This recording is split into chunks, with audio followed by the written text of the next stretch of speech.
tant que les personnes ne sont pas en mesure de fournir les documents nécessaires qui sont généralement requis dans le cadre d'une ALIA, alors compte tenu de la situation humanitaire compliquée qui se déroule entre l'Ukraine et la Russie, nous pouvons effectivement considérer leur arrivée en Israël un système de réception de ces personnes ici en Israël, avec tout le salclita qu'on pourrait imaginer envers eux, mais sans donner automatiquement le statut de nationalité israélienne.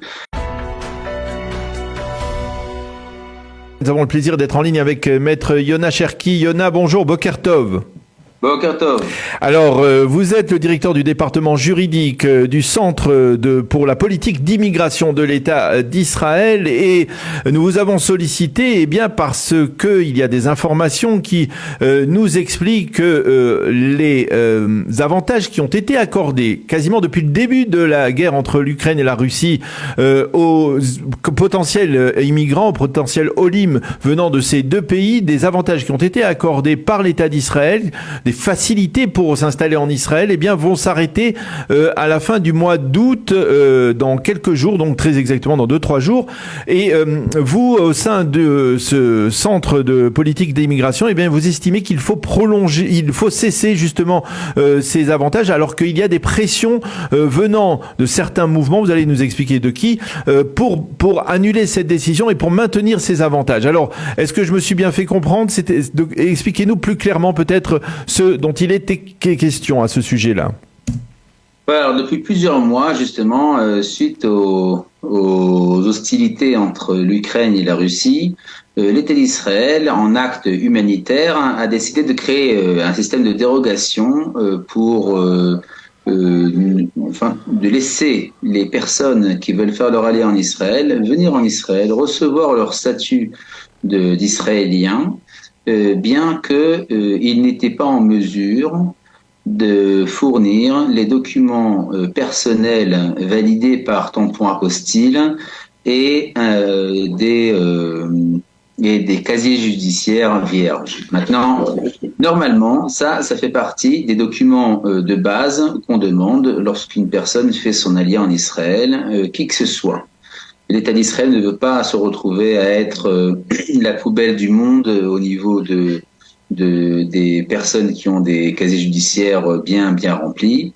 Et évidemment, on veut être assuré de la validité du statut personnel des personnes avant de les recevoir ici en Israël et de leur donner une nationalité automatiquement. Alors, et donc, ce qui s'est passé, c'est que depuis plusieurs mois, ceux des réfugiés ukrainiens et russes qui voulaient monter en Israël et qui n'étaient pas en mesure de fournir ces documents, ont été tout de même admis et reconnus comme israéliens à part entière?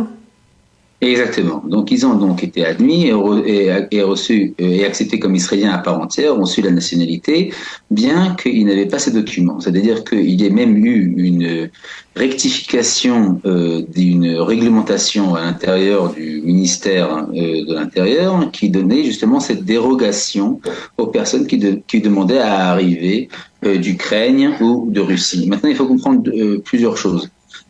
On n'est pas du tout en train de poser la question de savoir est-ce que la dérogation qui a été donnée en acte humanitaire était une bonne ou une mauvaise chose. Mais il y a d'abord le fait que, de manière générale, c'est-à-dire lorsqu'on regarde les dernières décennies, la majorité des personnes qui sont arrivées en Israël ou qui y vivent sans aucune visa et contrairement à la loi, c'est-à-dire qui sont des personnes illégaux en Israël, ce sont en fait des personnes qui viennent de ces pays-là, d'Ukraine, de Russie, de Géorgie.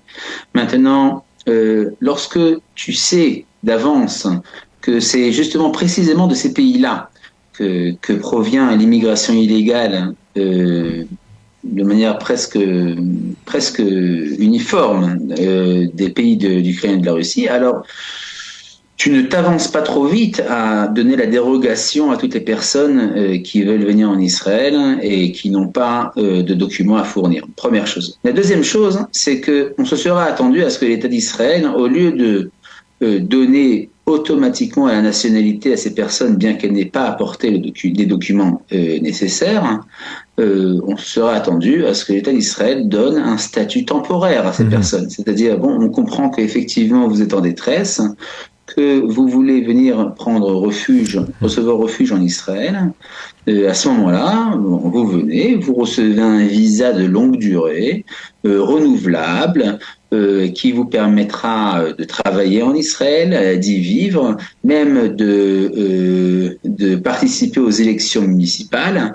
Mais la nationalité, vous ne la recevrez que lorsque vous apporterez les documents nécessaires. Or, ce qui s'est passé, c'est que ces personnes ont reçu les dérogations et ont reçu automatiquement le statut de nationalité.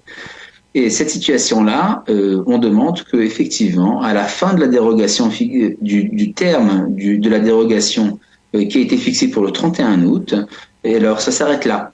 C'est-à-dire que la dérogation ne soit pas le temps de dérogation ne soit pas renouvelé. Alors les pourquoi et l'Ukraine ne sont pas en vue de se stabiliser ou de cesser, et donc on ne peut pas se retrouver dans une situation où automatiquement des personnes de ces pays-là qui sont, comme nous l'avons dit, des pays d'origine d'énormément d'immigration illégale.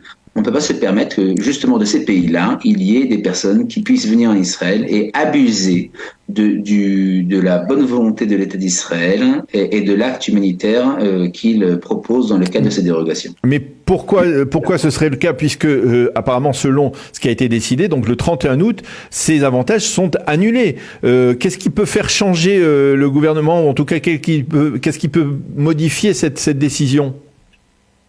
Alors, plusieurs choses. D'abord, cette décision a été prise après une très forte pression de la part, justement, d'organisations pro-immigration d'Ukraine et de Russie.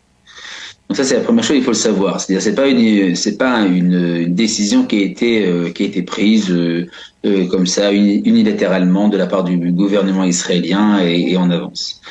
Maintenant, le problème, c'est que dès qu'il y a une dérogation de ce genre qui est mise en place, alors, et ce n'est pas le cas que pour les Ukrainiens ou les Russes, c'est-à-dire que de manière générale, alors s'il y a une dérogation qui est mise en place, il y a des forces sur le terrain, des organisations, des ONG, etc., qui vont faire tout le possible pour maintenir ces dérogations qui, en général, sont limitées en temps, vont faire tout le possible pour les faire perdurer, pour ouvrir la porte à un maximum de personnes et ne pas limiter ça en termes de temps. Et donc, ce qui se passe, c'est qu'on prévoit, on sait d'ailleurs qu'il y a déjà des campagnes publiques de la part de ces ONG qui sont mises en place pour forcer le gouvernement à prendre la décision de poursuivre ces dérogations et de renouveler leur temps d'application qui est censé donc se terminer le 31 août. Maintenant, nous, de notre part, nous expliquons que non seulement tous les aspects purement factuels que nous avons présentés là, mais qu'il y a aussi un autre aspect, c'est un aspect juridique, que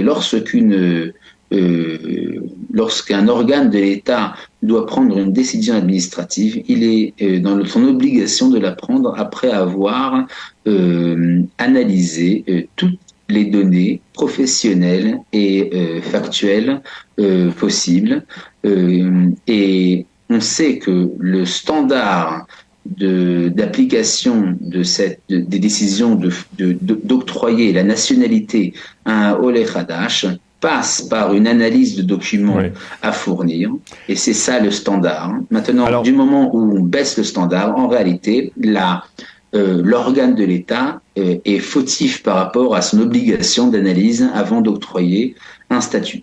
Et alors, donc, c'est une situation dans laquelle on dit, indépendamment maintenant de l'illogique de la poursuite de ces dérogations, il y a aussi un problème juridique majeur au niveau ce qu'on appelle du droit administratif. Et il y a donc raison de plus pour arrêter ces dérogations. Une dernière question, il nous reste une minute à peine. Est-ce que, au lieu de réclamer, de vérifier que, eh bien, ces avantages seront effectivement supprimés définitivement à partir du 31 août, est-ce qu'il ne serait pas possible de trouver une sorte de compromis, à savoir que, eh bien, justement, on n'attribue pas la nationalité israélienne automatiquement à ces réfugiés, mais on leur donne un statut provisoire de résident temporaire, par exemple? C'est exactement ce que nous avons proposé. C'est-à-dire, nous avons dit, tant que les personnes ne sont pas en mesure de fournir les documents nécessaires qui sont généralement requis dans le cadre d'une aliyah, alors, compte tenu de la situation humanitaire compliquée qui se déroule entre l'Ukraine et la Russie, nous pouvons effectivement considérer leur arrivée en Israël et un système de réception de ces personnes ici en Israël, avec tout le salklita qu'on pourrait imaginer envers eux, mais sans donner automatiquement le statut de nationalité israélienne. Ça, on peut tout simplement le repousser au jour où ils auront fourni tous les documents nécessaires. Pourquoi ? Parce que une procédure de retrait de nationalité, pour retirer la nationalité d'une personne qui l'a reçue de manière illégale, ça, c'est une procédure que l'État d'Israël a beaucoup de mal à faire. C'est une procédure très rare et qui suscite énormément de bruit public. Et donc, nous savons que si on octroie la nationalité à une masse de personnes qui n'y ont pas en réalité le droit, on rentre dans un problème qui ne s'arrêtera pas juste à un problème administratif, mais à un problème public majeur. Oui, ça on le comprend aisément. Merci beaucoup, docteur Yona Cherki, de nous avoir clarifié ce dossier important. Je rappelle que vous êtes le directeur du département juridique du Centre de politique d'immigration de l'État d'Israël. Merci beaucoup de nous avoir aidé à mieux comprendre ce dossier. Bonne journée, à bientôt. Bonne journée, merci à vous.